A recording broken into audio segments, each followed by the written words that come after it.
उत्तर भारत की अपराध दुनिया में एक नाम बार बार सामने आता है, लॉरेंस बिश्नोई। गैंगवार, वसूली, धमकियां और हाई प्रोफाइल टारगेट्स, ये सब उसे मीडिया की हेडलाइंस का स्थायी चेहरा बना देते हैं। उसका नाम दो बड़े विवादों के साथ सबसे ज्यादा चर्चा में आया, सिद्धू मूसेवाला की हत्या और सलमान खान को दी गई धमकियां। लेकिन ये कहानी सिर्फ एक गैंगस्टर की नहीं, ये भारत की criminal underworld, social media gang war और खोती हुई युवाओं की जिंदगी की भी कहानी है।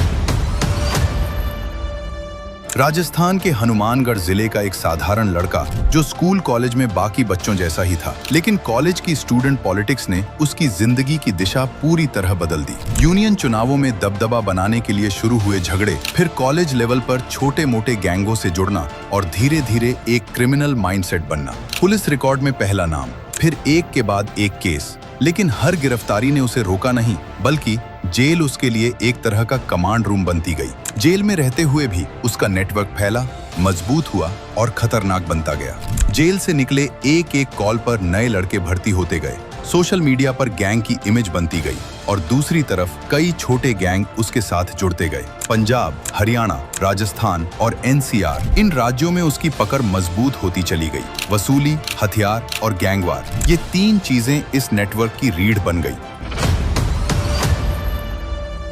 सलमान खान से विवाद एक पुराना बयान और सामाजिक भावनाओं से जुड़ा मुद्दा बताया गया। उसके बाद बार बार धमकी वाले लेटर, गैंग के नाम से मैसेज और हर बार मीडिया की भारी कवरेज। सलमान खान की सुरक्षा बढ़ती गई, Z+ level, special force, route बदलना। एक सेलिब्रिटी की लाइफ पूरी तरह सिक्योरिटी जोन में बदल गई। कई एक्सपर्ट मानते हैं ये असल में गैंग की इमेज बिल्डिंग थी, मीडिया में नाम, डर का माहौल और गैंग की शक्ति दिखाना। लेकिन इसका नतीजा ये हुआ, बॉलीवुड स्टार की जिंदगी खतरे में और जांच एजेंसियों का पूरा फोकस इस गैंग पर सेट हो गया। पंजाब में लगातार बढ़ रही गैंगवार, सोशल मीडिया पर चलता दिखावटी टकराव और गानों में एक दूसरे को निशाना बनाना, ये सब पीछे से एक बड़े टकराव को जन्म दे रहा था। मूसेवाला और बिश्नोई गोल्डी ब्रार ग्रुप के बीच तनाव कोई एक दिन में नहीं बना था। रंजिशें, दोस्तियों का टूटना और गैंगों के बीच वर्चस्व, ये सब धीरे धीरे एक ऐसे मोड़ पर पहुंच गया जहां टकराव होना लगभग तय था। 29 मई 2022, एक ऐसा दिन जिसे पंजाब कभी भूल नहीं पाएगा।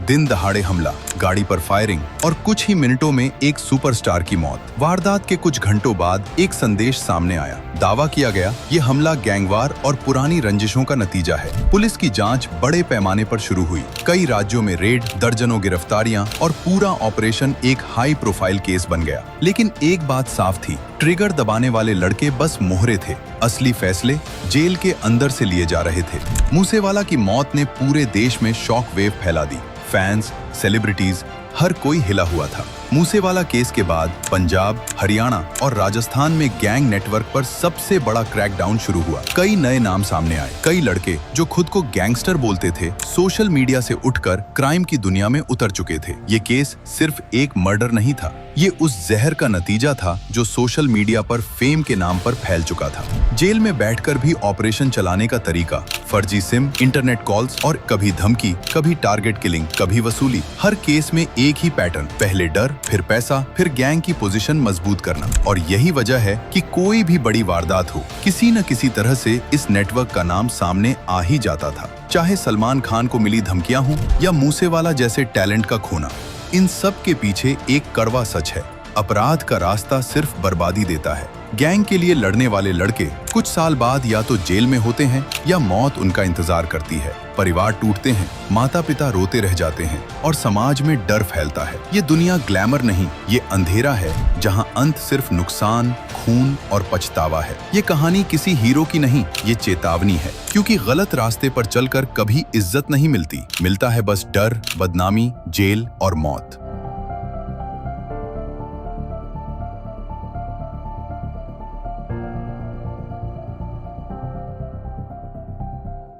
ये दिल्ली है, देश की राजधानी, तिरंगे की शान और एक खुला गैस चैम्बर। यहाँ सुबह धूप नहीं, धुआं उगता है। यहाँ बच्चे खेलने नहीं, खांसने के लिए बाहर निकलते हैं। यहाँ सांस लेना आदत नहीं, मजबूरी बन चुका है। दिल्ली आज प्रदूषित नहीं है, दिल्ली धीरे धीरे मारी जा रही है। और सबसे डरावनी बात, हत्यारे हम खुद हैं।